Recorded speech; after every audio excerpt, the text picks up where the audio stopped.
Hola a todos y bienvenidos un día más a la Tribuna de Pau. Hoy hablaremos de la paz y de la hipocresía de nuestros políticos con la guerra de Ucrania, de Palestina y ahora entre Irán e Israel. Bueno, señoras y señores, como ya sabéis, la guerra es la extensión de la política, es al final una de sus caras más crudas y donde se resuelven aquellas cosas, pues, que no se consiguen resolver por otros medios, ¿no? O que no se quieren resolver por otros medios porque sale más beneficiosos para unos resolverlo a través de la guerra. Algo totalmente condicionado por los factores económicos y de dominio que hay detrás de estos conflictos que se justifican en una clase de lucha religiosa o de autojustificación en torno a la idea de la supervivencia de una civilización u otra. Pero toda esta palabrería junto a las fake news y toda esta propaganda que emerge en torno a la guerra no es más que un intento de engañar a la gente y de mantener los intereses reales que hay detrás de estos conflictos intactos. En todo este proceso, como no podía ser de otra manera, la casta política española saca a relucir sus incapacidades, su ineptitud y su verdadero oportunismo en torno a cuestiones que implican la muerte de decenas de miles de personas y de cientos de miles de personas si vemos todos los conflictos en conjunto. No hay nada peor que la hipocresía y que la frivolidad que caracteriza a esos portavoces progres, pacifistas, que además tienen acceso directo al poder, que han tenido o tienen ahora mismo capacidad de presión en el gobierno, pero que sin embargo les gusta hablar mucho y hacer poco. Porque aquí podríamos discutir sobre una cuestión esencial, y es que esta gente en realidad cuando habla de la guerra de otros países lo hace para no hablar de los conflictos en el nuestro. Eso es así, lo pienso fervientemente. Por mucho que uno pueda empatizar o sentirse mal cuando ve ciertas imágenes o lee ciertas cifras, la realidad es que los políticos en España deberían estar dando la cara, dando la vida, por solucionar los problemas de los españoles. Y es cuanto menos curioso que parezca que quieran iniciar guerras aquí en España por su electoralismo, que quieran criminalizar a partes de la población y silenciar la realidad para seguir consiguiendo votos, mientras se hacen los ofendidos del drama humano que se vive fuera de nuestras fronteras y del cual ellos forman parte también como culpables, al menos por pasividad. Vamos a ver ahora algunas de las declaraciones que han salido en torno a todo el conflicto entre Irán e Israel, que está directamente relacionado con Gaza, y también vamos a hablar de Ucrania y de Rusia. En concreto, hoy vamos a traer a dos miembros esenciales de la progresía española. Por un lado, a Yolanda Díaz. Bueno, como veis tengo a Yolanda Díaz quejándose al lado de mi ventana, pegando unos berridos guapos. Voy a intentar calmarla, un momento. Ya me he deshecho de ella, se ha ido a una reunión con la COE muy importante que tenía. Bueno, después de este parón, vamos a ver cómo Yolanda Díaz ha reaccionado a todo esto del conflicto entre Irán e Israel y el espíritu, este espíritu tan cookie y demócrata que nos transmite para ver hasta dónde llega la hipocresía de esta gente. Vamos a ello. Los miedos son la antesala, ya lo sabemos en la historia, de fuerzas autoritarias. Necesitamos más que nunca paz en Europa. Ojo que ya empieza con análisis histórico. Los miedos son la antesala de fuerzas autoritarias. Necesitamos más que nunca paz en Europa. ¿Estados Unidos no es una fuerza autoritaria? ¿Lo que hay en Ucrania en manos de Zelensky no es una fuerza autoritaria? Aplaudida por ustedes en el Parlamento español, avalada por España en la OTAN, como decía Enrique Santiago, los pactos hay que cumplirlos. ¿Eso no es avalar las fuerzas autoritarias? La relación de España con Turquía no avala una fuerza autoritaria, la relación de España con Arabia Saudí no avala una fuerza autoritaria en Yemen o para la propia población saudí, por ejemplo. ¿De qué vale una paz en Europa, además falsa y con el tiempo cada vez más resquebrajada, si España es el mejor amigo de la fuerza autoritaria marroquí, alawita, que nos humilla día tras día y extermina a la población saharaui y a la propia gente en Marruecos que se rebela contra el régimen? ¿Cuál es la posición ética que intenta defender esta señora sino una máscara hipócrita que intenta relacionar de alguna manera, a la gente que no piensa como ella con la guerra? ¿No ha avalado todo lo que ha hecho Sumar y sus compatriotas y el gobierno al que han aupado la relación de España con esa fuerza autoritaria? ¿No estamos dejando que emerjan fuerzas autoritarias islamistas en Europa gracias a las políticas migratorias supuestamente basadas en la paz y en los derechos humanos? Hay que saber relativizar estas palabras, porque es que esta gente se cayó en la marmita de los clichés progres y sigue viviendo de ellos, pero ya no se corresponden con la realidad. Porque están en el gobierno, además. Porque están en el gobierno. A Sánchez le hace mucha gracia hablar del Estado palestino y hacerse su camino al Nobel de la Paz, ¿no? Como dicen algunos. Pero después no le tiembla el pulso a la hora de avalar el exterminio de la población saharaui o yemení. Eso le da igual, porque hay que mantener las alianzas. ¿Dónde acaba en todo esto la preocupación? Y empieza en realidad el oportunismo.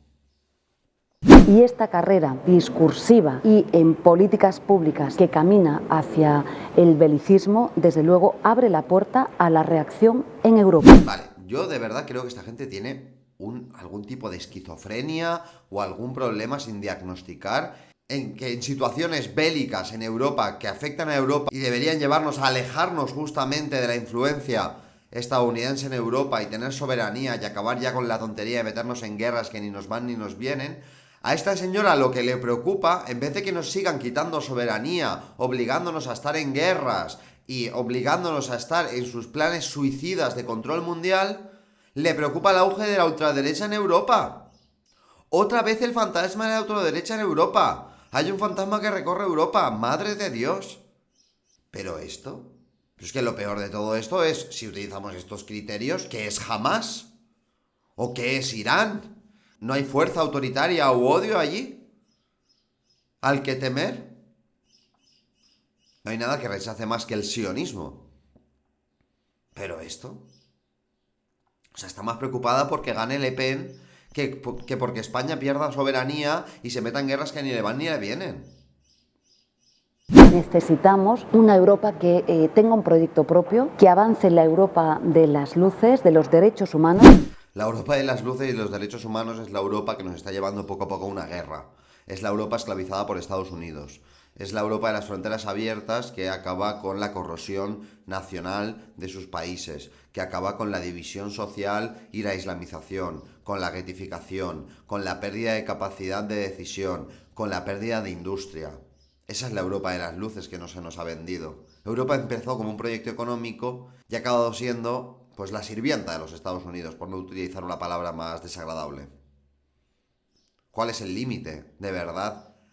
¿Esta gente cree que de verdad la apuesta que tiene que tomar Europa es seguir en ese rollo iluminado, casi teológico, en torno a los derechos humanos que solo sirven para socavar nuestro futuro? ¿Para acabar nuestra propia tumba?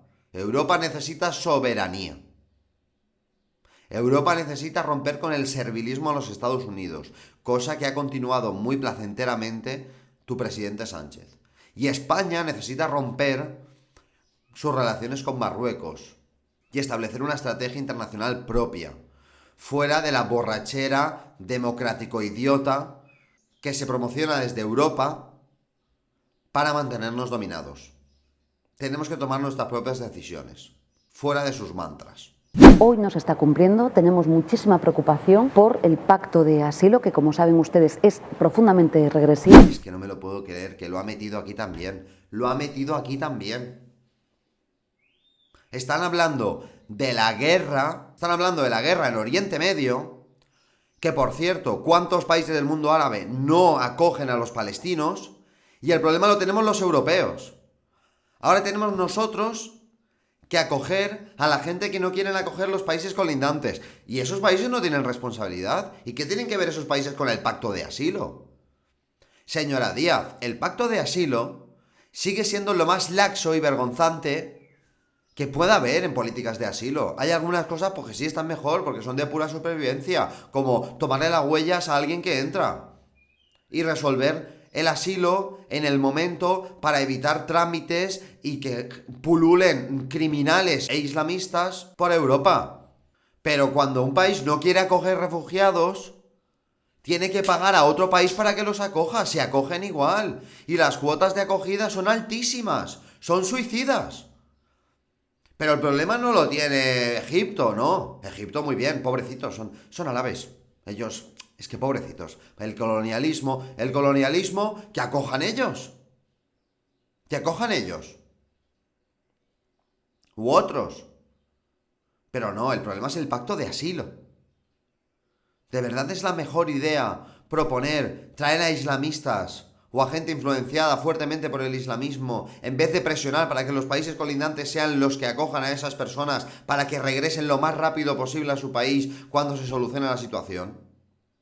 Y lejos de esa Europa que levanta fronteras y que levanta muros, necesitamos una Europa solidaria. Una Europa islámica, una Europa que abra sus puertas al terror, a la disolución nacional, a la descomposición cultural, a la dominación económica y cultural estadounidense. Es una Europa al final libre de cualquier futuro, libre de cualquier responsabilidad, sin fronteras. ¿Por qué iba a tener fronteras un país? Ningún país tiene fronteras hasta que llegó Europa, de hecho, hasta que llegaron los blancos. Pero esto, ¿qué locura es? Claro que se necesitan fronteras. Si hay un problema relacionado con gente que entra por tu frontera, ¿no habrá que solucionar el problema de la frontera o hay que quitar la frontera? ¿Esa es la solución? ¿De verdad? Una Europa basada en los derechos humanos, basada en una inclusión que desde luego hoy lamentablemente no vemos. Y tampoco la Europa de la guerra. Este no es el modelo que se espera de la ciudadanía europea. Dios, que... Bueno, después de esta señora que aprovecha una guerra para meter su discurso progre y nauseabundo, vamos a ver ahora cuál ha sido el mensaje que ha enviado Irene. ¡Ay, Irene Montero! Que te has ido pero no te quieres ir, ¿eh? Por favor, déjanos ya, va. Haz no sé, un negocio de estos modernos que os gustan a vosotros. O ahora que estás otra vez con Pablo Iglesias, no sé, dedícate a hacer espectáculos en el Garibaldi, no sé, déjanos en paz. Ay. A ver, hay una enorme diferencia entre pedir la paz y hacer la paz. Vosotros habéis pedido la paz, pero nunca habéis hecho nada por la paz. Aplaudisteis a Zelensky y habéis avalado todo lo que ha hecho el gobierno hasta que os han dado la patada por alguien aún más servil que vosotros. La paz ha sido, a pesar de vosotros, la que haya podido existir en vuestro periodo de gobierno. Y es muy hipócrita que haya tantos gobiernos en Europa, tantos presidentes, que no paran de buscar titulares, de decir que quieren la paz, de aparentar, pero que después no. ¿Por qué no nombra a nuestro presidente? En Europa está viendo de todo. Van a ganar esas fuerzas de ultraderecha que no quieren estar en guerras ajenas y que quieren ocuparse de sus asuntos. Que yo lo entiendo. No están usando ninguna de las herramientas que realmente tienen para conseguir la paz, que en realidad... ¿Cuáles eran esas herramientas? Como diga el derecho internacional, me caigo de culo, te lo juro. En realidad no hacen nada para conseguir la paz. Es muy hipócrita decir que... Esto me recuerda cuando salía la alumna del pelo azul a dar una conferencia sobre la guerra con una paloma de fondo, hablando de la ONU y de la importancia de que estemos todos unidos por un mundo mejor. Ha dicho paz 80 veces. Quieres paz, pero hacer la guerra. Bueno, pues a veces hay que hacer la guerra para conseguir la paz. Tampoco es nada extraño ni ajeno a la historia de la humanidad. Que no quiere decir que yo esté de acuerdo para nada con las guerras que hay ahora mismo. De hecho, en Ucrania lo que debería pasar es que hubiera un pacto en el que Rusia se quedase con una parte del territorio el que tiene ahora mismo, básicamente, y así frene también su avance expansionista y Ucrania pueda seguir existiendo. Y en Israel se necesitan 2 estados, efectivamente. Pero para hacer algo por la paz hay que comprometerse, hay que tener política exterior, hay que tener industria también, hay que tener soberanía. Aquí hacemos lo que nos dicen los papis, Estados Unidos, a los cuales, por cierto, no habéis denunciado su dominación absoluta sobre España y también por parte de Europa, que son los que nos llevan cada vez a un suicidio a nivel geopolítico. Deberíamos tener relaciones con Argelia, deberíamos tener Europa en general una relación sana con Rusia, porque Rusia es Europa, deberíamos dejar de entrar en las locuras dictadas por el sionismo, pero también dejar de ceder al islamismo radical que se mete en nuestras sociedades y que tienen gobiernos que controlan a sus poblaciones aquí. Hay muchas cosas que hacer por la paz y por muchas otras cosas también. Y ahora mismo, la complicidad de Estados Unidos y de Europa con Israel no solamente es profundamente irresponsable porque es contraria a la paz. ¿Cuántas veces habéis hablado de esto cuando estabais en el gobierno? Es lo que me jode. Es lo que no entiendo. Es lo que no entiendo. Pues claro que tienen complicidad. Pues claro que sí. Y vosotros no habéis hecho nada. Sánchez ahora se está haciendo la ruta de la Palestina libre para que le den un premio y ya está. No va a romper ninguna relación con Israel. Tampoco sería muy inteligente teniendo en cuenta que está armando a Marruecos, aunque bueno, como Sánchez hace la genuflexión a Marruecos, también en realidad se la hace a Israel, pero bueno. Porque vulnera los derechos humanos, porque van 33.000 personas asesinadas. Es también el principal motivo por el que puede haber una escalada bélica en la región que nos interpela a todos y que nos importa a todos y a todas. A todas. Sí, por eso deberíamos dejar de hacer el canelo a nivel internacional. Por eso deberíamos dejar de meternos en fregados a nivel internacional. Así que basta de apariencias, basta de hipocresía. Dejemos de pedir la paz y hagamos la paz. Madre mía, somos el grupo B y vamos a presentar la célula eucariota. De verdad, esto es de primero de universidad, ya rollo de asociación humanista extraña proeuropea. O sea, yo esto solo lo he visto en esos perfiles. Qué mal envejecen los clichés, ¿eh? Qué mal. Hay otra cuestión que, mirad, no me voy ni a poner el vídeo para ahorraros esta desgracia, que es que ahora sale Irene Montero a hablar de Pablo González, periodista español que lleva más de 2 años detenido en Polonia por supuestamente servir a los servicios de inteligencia rusos. ¿Cómo se puede ser tan sinvergüenzas? Queréis hacer la paz y hay un ciudadano español secuestrado por un estado extranjero y no ha habido ni un pronunciamiento por parte del gobierno públicamente a favor de él, ni un esfuerzo mínimo por sacarle de la cárcel y por acabar con ese juicio farsa que le están metiendo a un compatriota. Y ahora sale Irene Montero a hablar de Pablo González, que estaba en el gobierno cuando pasó. ¿Se puede ser más sinvergüenza, de verdad? Me toca la moral este tema, me toca la moral todo este rollo hippie pacífico, sobre todo por la hipocresía real que hay detrás de todo esto. Y la otra hablando del pacto de asilo, es que son como IAs, que no paran de repetir patrones. La tribuna de Pau hoy ha sido bélica. Mi sentencia, por favor, más política real y menos clichés, porque la gente no es idiota y se están hartando de vosotros. Espabilad porque os pilla el toro. Gracias a todos por ver esta tribuna y nos vemos la semana que viene.